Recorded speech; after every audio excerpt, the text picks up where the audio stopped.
नमस्कार। मैं सुदर्शन शीष शिमला हिमाचल प्रदेश से सच्ची मुठभेड़ के सबरंग कार्यक्रम में आप सबका स्वागत करता हूं। आज आपके सामने एक कहानी संग्रह पर बात रखूंगा। इस कहानी संग्रह का नाम है हिल स्टेशन की शाम। ये संग्रह पद्म गुप्त अमिताभ द्वारा लिखा गया है। पद्म गुप्त अमिताभ बहुत पहले शिमला में रहा करते थे और इन्हें 8वें दशक के कवि के रूप में जाना जाता है। इनकी एक कविता की पुस्तक घायल घोड़े नीली धूप संभवतः 1987 में छपी थी, लेकिन शिमला में रहने के बाद काफ़ी समय तक ये बाहर चले गए और इनकी लेखन के विषय में जानकारी नहीं मिली। आजकल ये अम्बाला में रहते हैं और ये सुखद संयोग है कि इनका एक कथा संग्रह आया है हिल स्टेशन की शाम के नाम से। जैसा कि शीर्षक से स्पष्ट है, इन्होंने शिमला या आसपास के हिल स्टेशनों पर अपनी कहानियाँ बुनी हैं। इस संकलन में 15 कहानियाँ हैं। उनमें से कुछ कहानियों पर बात आपके सामने रखूँगा जो इनकी श्रेष्ठ कहानियाँ कही जा सकती हैं। ऐसी पहली कहानी है पुल नाम से। इस कहानी में पिता पहली बार पुत्र के पास शहर में आते हैं तो एक बहुत बड़ा थैला उठाए हुए, जिसे वो गनमैन या कुली को ना देते हुए स्वयं लाते हैं, और इस थैले में घराट का पिसा हुआ मक्की का आटा, भुट्टे, नाशपाती, तोरी, घिया, बैंगन आदि सब्जियां घर से लाते हैं। और जैसा कि गांव में होता है, पिता पुत्र का पहले होता रहा है, पिता पुत्र का वार्तालाप बहुत कम हुआ करता था और इनके बीच माँ या बहू ही एक कड़ी का जो पात्र है वो निभाती थी। यहाँ भी पिता की पुत्र से बात कम होती है, लेकिन जो बहू यहाँ रहती है उससे ससुर का संवाद ज़्यादा होता रहता है। इस कहानी में शिमला के सिनेमा घरों, restaurant, saint Bede's college, Ritz, grand hotel, Grindlays bank, Lala Lajpat Rai के बुत आदि का सजीव चित्रण किया गया है और कहानी एक गहरी छाप पाठकों के मन पर छोड़ जाती है। एक दूसरी कहानी है बाढ़ नाम से।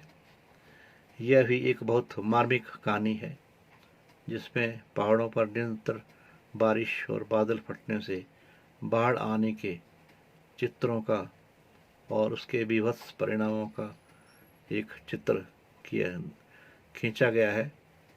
बाढ़ में पूरे गांव के बहने के साथ सरबरी का घर भी बह जाता है। उसके 2 बच्चे राशिद और मोहसिन काल के ग्रास हो जाते हैं और इन बच्चों की लाशों के दृश्य बहुत ही हृदयग्राही हैं और अंत में उसका आत्महत्या कर लेना और भी हृदयग्राही दृश्य उत्पन्न करता है। एक और कहानी है आने वाले दिन, जो एक बाल मन की कोमल अनुभूतियों की कहानी है। बालक सूरज का बारिश में साइकिल के दौड़ते हुए चढ़ना और छाता पकड़कर बैठना अभावग्रस्त जीवन के संघर्ष को दिखाता है। बरसात और ठंड में स्कूल न जाने का अर्थ था अगले दिन हर पीरियड पर बेंच में खड़े रहना और जुर्माना भरना, जबकि रिसेस में टिक्की छोले की सुगंध से भी उसे केवल संतोष ही कर लेना पड़ता था। एक तीसरी कहानी है सुरंग नाम से, जो महिला पुरुष के संबंधों पर एक अच्छी कहानी कही जा सकती है। जो सुख छज्जू दे चुबारे की उक्ति को याद करते हुए यात्रा के बाद घर पहुंचने के बजाय कथानायक बस स्टैंड से पहले ही उतरकर अपनी प्रेमिका के घर चला जाता है। कुछ कुछ मोहन राकेश की तर्ज पर अधूरेपन को भरने की तलाश में प्रेमिका के बरामदे में आयताकार रसोई में फुलके सेकते हुए उसे देखना उसे अधूरेपन को भरने का एहसास दिलाता है। इस कहानी में स्टोव की आवाज़, 25 वाट के बल्ब की मध्यम रोशनी, माल गोदाम की फ्लड लाइट्स रोशनी के सैलाब आदि बिंब रोमानियत प्रदान करते हैं।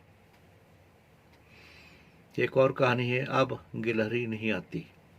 इसमें शहर की ओर पलायन और गांव देहात के प्रति मोह की स्थिति को बड़ी शिद्दत से दर्शाया गया है। जोगिंदर और दमयंती के गांव लौटने पर दादा की गारे और चूना सुर्खी की छोटी छोटी ईंटों की चिनाई वाली हवेली अभी भी स्निग्धता से अपनी ओर आकर्षित करती है, हालांकि वहाँ अब कोई रहता नहीं है। गोबर से लिपा फर्श, चटाइयाँ, सूत के मंजे, सुराही, मटके सब अतीत की अनुपयोगी वस्तुएं बन गए हैं। जिस तालाब में बगले और सास रहते थे वहाँ कूड़ा फेंका जाता है। भतीजे की नई कोठी में जोगिंदर को रात नींद नहीं आती। वह पुरानी हवेली के सपने देखने लगता है और वहाँ हमारा जोगिंदर आ गया, हमारा जोगिंदर आ गया का आर्तनाद गूंजता रहता है। एक कहानी पत्थर शीर्षक से है, जिसका अंत बहुत ही मार्मिक और मारक है। कहानी में प्रकाश बाबू का प्रकाश लाला बनकर गांव में दुकान खोलने पर लोगों के लिए बैठने की, धार्मिक आख्यान सुनने की एक जगह बन जाती है। रोज 16-17 मील सफ़र करने वाला डाकिया बाबू शंकर मेहता भी वहीं बैठता है। तो ड्राइवर सूरत राम, युवक प्रेम सिंह, माली और खैरू और उसका विकलांग बेटा भी। कहानी में इन लोगों के सजीव वार्तालाप के साथ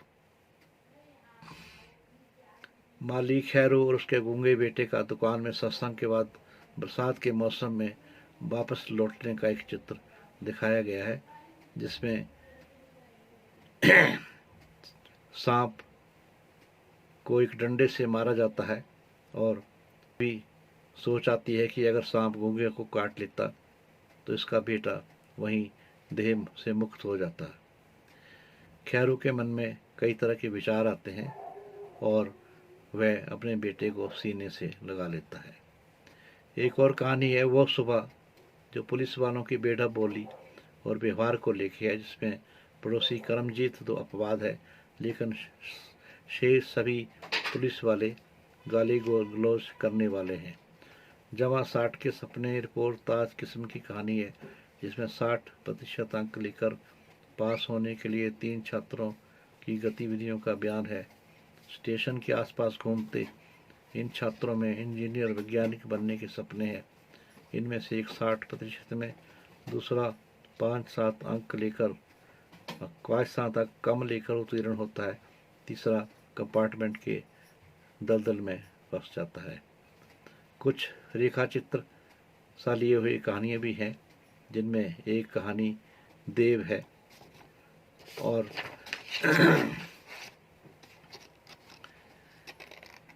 अंतिम कहानी है मेरे वतन के लोगों।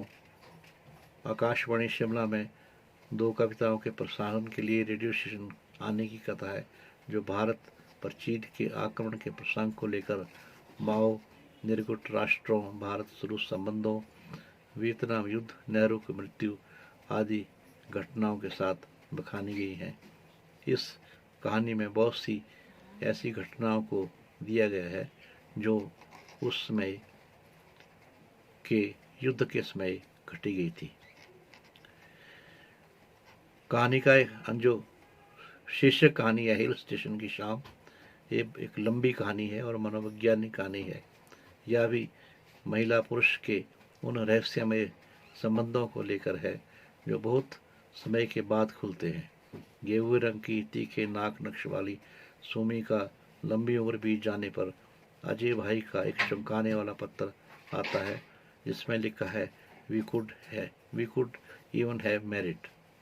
पिता के परिवार के भार से दबी सुमी परेशान हो जाती है, जिससे आपस के संबंधों की जो एक दास्तान है वो बहुत वर्षों बाद प्रकट होती है, जिससे मनुष्य के मानसिक रूप में जो विचार चलते रहते हैं उनका बहुत बारीकी के साथ इसमें वर्णन किया गया है। कहानी में किताबों की फिलॉसफी के साथ शिमला के रेस्तरां, रेल कार, देवदार ब्रास बैकग्राउंड म्यूजिक आदि का भी वर्णन किया है। संग्रह की सभी कहानियाँ एक हिल स्टेशन का पूरा चित्र हमारे सामने रखती है और एक हिल स्टेशन में जो कुछ देखने को मिलता है और जिस तरह का भाव हिल स्टेशन संजोए हुए है उसका सफल संप्रेषण इन कहानियों में किया गया है। धन्यवाद।